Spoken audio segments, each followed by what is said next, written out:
이 시간에는 농지에 관해서 간단히 설명을 드리겠습니다.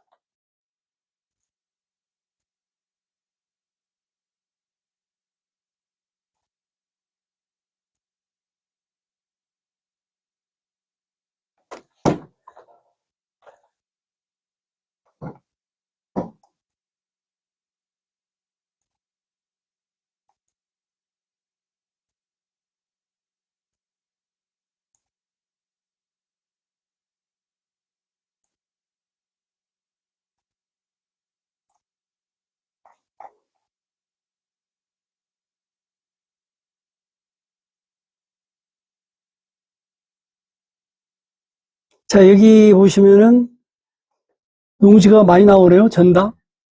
이건 327-18. 그러니까 이 한 필지의 땅을 여러 가지 필요에 따라서 분필해 놨어요. 그 중에 몇 가지는 팔렸고 안 팔린 것들이 이제 부도나주 경매 나온 건데, 이것은 그 농지를 그 택지 조성, 이게 지목 변경하는 거죠, 이게.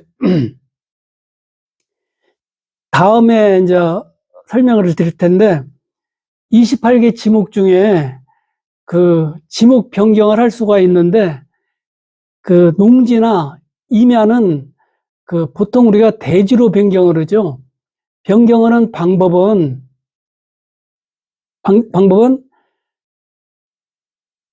그 처음에 농지 전용 허가를 신청합니다. 임야 혹은 농지 전용 허가를 신청하면은 그 주무관청에서 이제 허가가 떨어지면은 이제 형질 변경을 해요. 즉 집을 질 수 있게끔 평탄 작업이죠. 형질 변경이라는 게. 그 과정에서 그 농지 대체 자금, 농지 대체 자금이랄지, 그 다음에 임야 산지 전용 대체 자금, 그 제가 나눠드린 그 파일에 자세히 들어 있습니다. 그래, 농지는 지목 변경을 할 때 평방 메타당이에요. 메타, 평이 아니라 평방 메타당. 그 5만 원을 내든지 대체 자금으로 대체 구입 자금. 그 다음에 공시 가격을 평방미터당 30%를 내든지 두 개 중에 하나에 본인이 선택할 수 있습니다. 선택할 수 있어요. 농지는 딱 정해져 있어요. 농지 대체 구입 자금 딱 정해져 있어요. 임야는 해마다 조금씩 다르는데 그 산림청에서 고시를 합니다. 대충 평방미터당 한 7, 8천 원쯤 됩니다. 그 다음에 이제 형질 변경을 하고 건축 허가를 신청해서 건축 허가가 나오면은 건축을 하고 사용 승인을 받아요. 사용 승인 받고 그 다음에 지목 변경을 신청하면은 그때서야 지목 변경을 해줍니다. 대지로. 그러면 그걸로 끝나는 게 아니라 만약에 많은 큰 넓은 땅을 대지로 바뀌었을 경우는 그 원래 농지랄지 임야는 평방미터당 한 20만 원 그 정도 됐는데 대지로 바꿨을 경우는 평방미터당 100만 원이 넘어요. 그럼 돈이 많이 차이 나잖아요, 가격이. 즉 불로소득이 많이 생기잖아요. 그럴 경우는 그 당국에서 개발 이익 분담금을 청구합니다. 개발 이익 분담금. 그건 개발 이익에서 한 30% 정도를 청구해요. 그런데 실제 현실에서는 개발 이익 분담금을 내는 경우가 극히 드물어요. 그러면 회계사를 동원해가지고 비용으로 싹 빼버립니다. 그러니까 이익이 얼마 안 남았어요. 그러고 안 냅니다. 안 내요. 그게 대표적인 게 극과 극인 게 저쪽 그 성남 대장동 했을 때 성금을 받아버렸어요. 이재명 씨가. 개발 분담 이익금을 성금을 받아버렸어요. 입찰을 시켜버렸습니다. 그래가지고 몇천억을 받아냈죠. 예. 그런데 또 저쪽 부산에 뭐 큰 개발했던 데가 오픈 아파트. 거기는 그 성금을 받는 게 아니라 나중에 정산하고 받아가지고 한 푼도 못 받았어요. 이윤이 안 남았다고 그러는데 어떻게 받겠어요, 그걸. 못 받죠.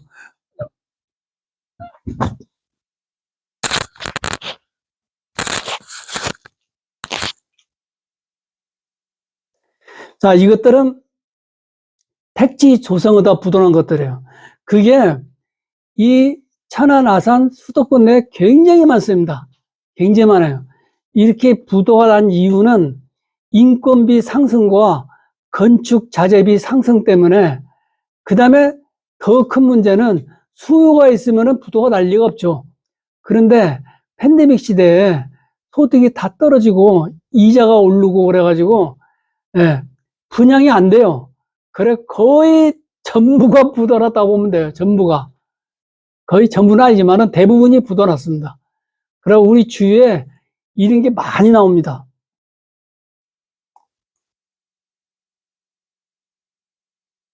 이것도 그거예요.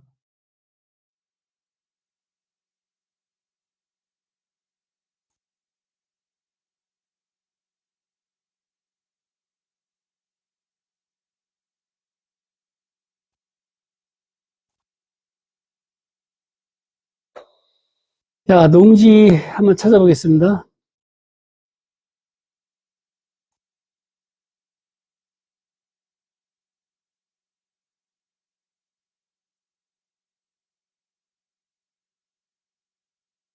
밭을 하죠, 밭을.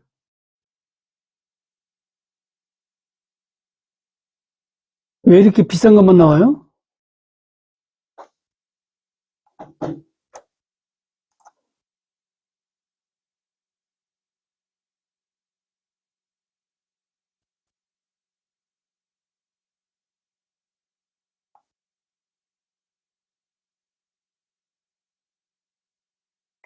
밭을 한번 찾아보겠습니다, 밭을.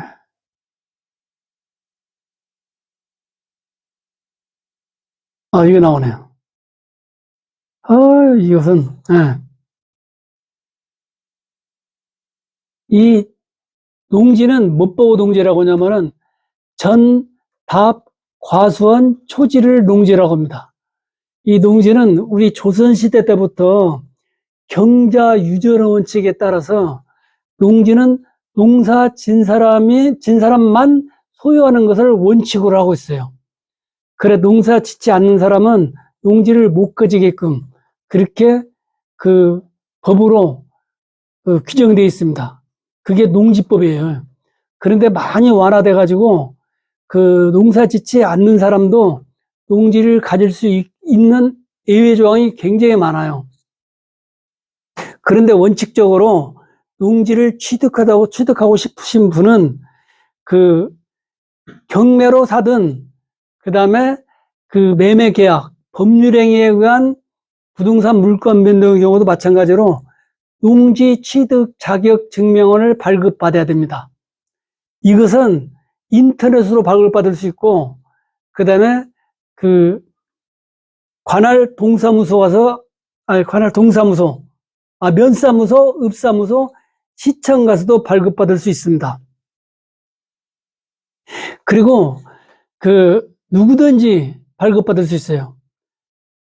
그 다음에 발급할 때 혹시나 예전에는 거의 전부 다 발급이 됐어요. 그런데 요 근래 몇 년 사이에 그 농지 취득이 상당히 까다롭게 좀 바뀌었습니다. 바뀌었어요. 그래, 그 거리 제한도 생겼고, 그 다음에 뭐, 직선거리 뭐 몇 킬로, 농사를 즉, 다시 말해 농사를 질 수 있는 거리, 그 다음에 직장이 있나 없나, 이런 것도 확인을 하시고 하고, 즉, 그 주무관청 담당 공무원이 사후 확인을 좀 하게끔 많이 바뀌었습니다. 그 다음에 농주증 종류도 그 세 가지로 바뀌었어요. 즉, 농사를 짓고 있는 사람, 즉, 농지 대장을 가지고 있는 사람, 그것도 옛날에는 농지원부라고 그랬죠. 그런데 몇 년 전부터 농지 대장으로 바뀌었습니다. 즉, 농사를 짓고 있는 사람, 그 다음에 앞으로 농사를 짓고 싶은 사람, 그 다음에 또 한 가지 더, 주말 농장을 하고 싶은 분, 이렇게 그 세 가지 농지증이 있습니다. 그 농사를 짓고 계신 분은 그 농지 대장을 발급받아서 제출하면 되고, 그러면 농지 취득증이 나옵니다. 그 다음에 농사를 질 사람, 즉 귀농을 하실 분은 그 한 가지 서로 더 필요합니다. 농지 취득 자격 증명원이라는 게, 그 제출을 받을 때 농업 경영 계획서 하나 더 필요해요. 예, 그 안에 너무 거짓말을 많이 하면 안 되십니다. 적당한 거짓말을 해야 돼요. 세상에서 왜 그냥 앞으로 농지를 사가지고 농업을 경영할 목적이니까 그때 무슨 상황이 발생할지 모르잖아요. 그때 가서 그 사유서를 제출하면 되는 거고, 일단은 내가 지금 농사를 안 짓고 있기 때문에 너무 거짓말한데 막 트랙터를 산다던가 이러면 안 돼요. 배보다 배꼽이 커요.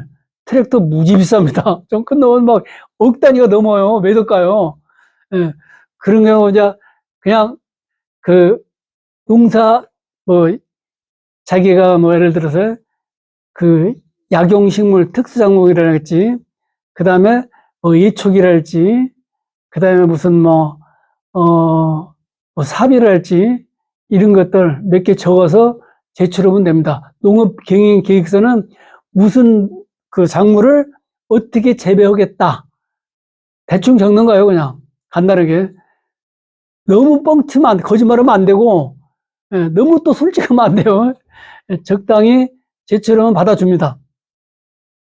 그 다음에 이제 주말농장. 주말농장은 세대주 합산 1100m 이하. 1100m 이하. 그러면 평으로면 300평 정도 되겠죠. 300평은 꽤 큽니다. 네. 거기다가 우리 주위에 좀 자기 집하고 가까운 곳에 좀 싼 밭이 나오면은 하나 수업료도 생각하고 사십시오. 사놓으면 도망가는 게 아니니까. 즉 그때 그 가격은 소비하는 게 아니라 대체하는 금액이에요. 사셔가지고 농막도 예전에는 막 어디 육지 사람이 제주도 가서 주말 농장 명목으로 막 땅을 밭을 사고 막 그랬어요. 그래 지금 안 돼요. 또 재직 증명서, 주민등록 초본 그것도 내야 됩니다. 농지증 발급받을 때 이 사람이 정말 농사 지을 수 있는 사람인가 없는가 그걸 확인하기 위해서 다 몇 가지 서류를 제출받아요. 그걸 다 제출해가지고 예전에는 하루 내지 이틀이면 다 나왔는데 지금은 2, 3일 걸리는 경우도 있고 어떤 경우는 더 걸리는 경우도 있어요.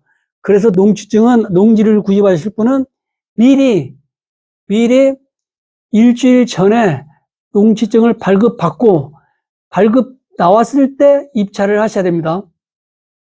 만약에 주위 사람한테 말 듣고 다 발급돼요 믿고 덜컥 입찰을 먼저 해가지고 낙찰이 돼버렸어요. 경락이 돼버렸어요. 그러는데 일주일 내에 농지증이 안 나오면은 보증금이 몰수됩니다. 일주일. 낙찰을 받고 일주일 내에 농지증을 제출하지 못하면은 보증금 몰수고 허락이 안 떨어져요. 그러니까 혹시나 모르니까 사전에 농지증을 발급받아서 손에 쥐고 입찰에 참가하셔야 됩니다. 혹시나 모르니까. 네. 농지증은 누구든지 다 등기처럼 발급받을 수 있습니다. 용도를 물어보지 않아요. 그래서 발급받으면 아마 한 2,000원 들어갈 겁니다. 확실한 금액은 모르겠는데 가서 발급받으시면 돼요. 그래서 위치 좋은 곳에다 농막은 6평 이하. 6평, 한 평은 가로 세로 1.8m가 한 평이에요. 한 평이. 6평이면은 밖에서 보면 조그마한 거 보여도 실제 안에 들어가면 꽤 높습니다. 네, 6평이면 그 안에 원룸처럼 싹 꾸며서 줘요. 어떤 쇼핑몰에서는요, 농막을 뭐라고 그러죠? 쇼핑몰에서 팔아요. 예전에는 1+1도 있었어요. 농막이. 농막은 한 필지에다가 하나씩 할 수 있어요. 왜 그러냐면 원래 취지가 농사 지다가 농기구랄지 휴식을 취한 장소이기 때문에 한 필지에다가 하나씩 농막을 설치할 수 있습니다. 근데 사람들이 그 농막을 꼭 세컨하우스처럼 사용을 해서 문제가 됐죠. 그런데 인구 절벽 시대가 와가지고요. 지금은 수도권에 있는 사람이 지방, 즉 인구 절벽, 인구 소멸 지역이라 지정된 곳은 집을 사더라도 1가구 2주택에 들어가지 않습니다. 물론 금액이 제한되어 있지만은 대부분 시골집은 뭐 아파트를 사든 단독주택을 사든 1가구 2주택에 들어가지 않기 때문에 시골은 하나 사셔도 됩니다. 집을요. 올해부터 바뀌었어요. 올해부터. 그 다음에 자기 집 옆에다 사실 때는 농막을 하나 딱 져놓고 반드시 물이 나와야 돼요. 물 안 나오면은 안 됩니다. 그리고 지자체마다 틀리는데 수도도 설치할 수 있는 데가 있고 전기도 들어올 수가 있고 그 다음에 어떤 지자체는 화장실 설치할 때 땅에다 묻는 게 뭐죠? 정화죠? 정화도도 묻을 수 있는 데가 있습니다. 네, 그런 건 농막은 허가제가 아니라 신고제예요.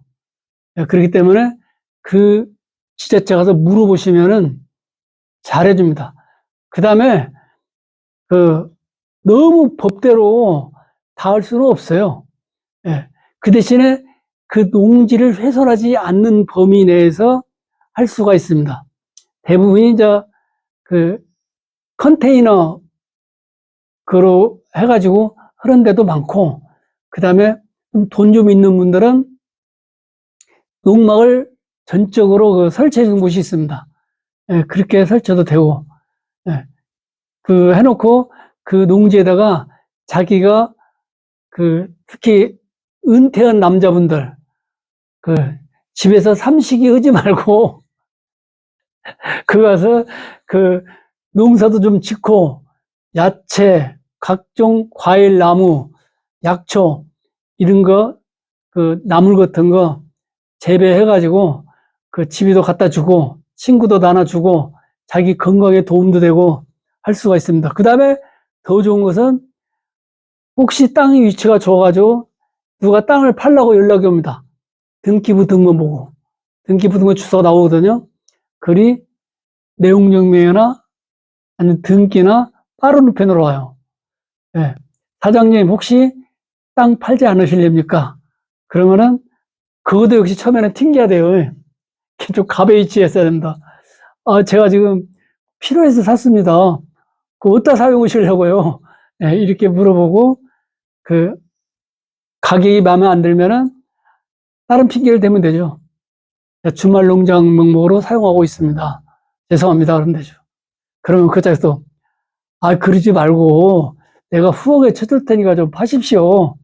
그러면, 정 그렇다면은 제가 양보해 드리겠습니다. 그리고 파는 거죠. 하여튼, 농지는 조심할 게, 요새는 좀 농취증, 허리도 좀 많이 늘고 까다로워졌으니까 미리 발급받아서 손에 쥐고 입찰에 참여하셔야 됩니다. 네, 잘못하면 낭패당한 수가 생겨요. 그리고 또, 될 수 있으면은, 농지 같은 경우는 경사도가 낮은 곳, 그 다음에 남쪽으로 되어 있는 곳, 그런 곳을 사셔야 돼요. 경사도가 20도씨 이하인 땅을 사야 나중에 개발 허가가 납니다. 20도 이상에 넣으면은 거의 지제 따라 틀리지만은 허가가 좀 힘들어요. 그 다음에 또 혹시나 나중에 그 옆으로 마을에서 좀 떨어져 있고 그 옆으로 삼성 전기선이 지나가면은 훗날에 태양광도 설치할 수가 있습니다. 태양광이 그 자재 패널이 의외로 그 많이 발전해가지고 그 전기 생산 단가가 굉장히 떨어졌다고 합니다. 떨어졌다고 그래요. 그 다음에 지금 막 기후변화 때문에 지구 곳곳이 낡아이잖아요. 그래서 몇 년 후에 아리백, 즉 선진국이 앞장서가지고 재생에너지로 생산하지 않는 그 공산품은 수입을 금합니다. 그래서 심각한 일이 벌어져요. 우리나라 벌써 거기에 그 제동이 걸린 게 몇 개 있어요. 그래서 우리나라 같은 경우는 수력 발전은 안 돼요. 물이 적어서 강이 쭉 가르고. 그래서 별 수 없이 풍력하고 태양광밖에 없는데, 예, 단시간 내에 많이 넓힐 수 있는 게 태양광입니다. 태양광. 그래서 그 바시랄지 임야랄지 남쪽으로 되어 있고, 그 다음에 경사도가 20도씨 이하인 데는 훗날에 그 태양광을 설치하면은 노후 대책도 충분히 가능합니다. 방법이 없어요. 전기 생산이, 그 재생에너지 생산은 방법이 없어요. 그 원자력은 그 폐기물을 지금 처리 기술이 없어가지고 그 재생에너지에 들어가지 않습니다. 수력, 그 다음에 풍력, 태양광, 이거 3개만 들어가는데 우리나라에서 단시간 내에 할 수 있는 게 그 전기밖에 없어요. 그래서 그 토지를 사실 때 그런 것도 감안해서 그 사셔야 돼요. 그럼 나중에 그 좀 활용하는데 도움이 될 수 있을 겁니다.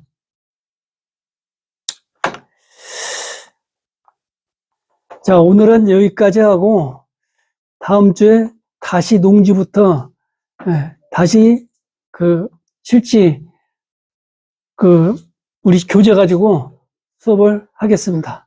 자, 질문 있으면 질문해 주십시오.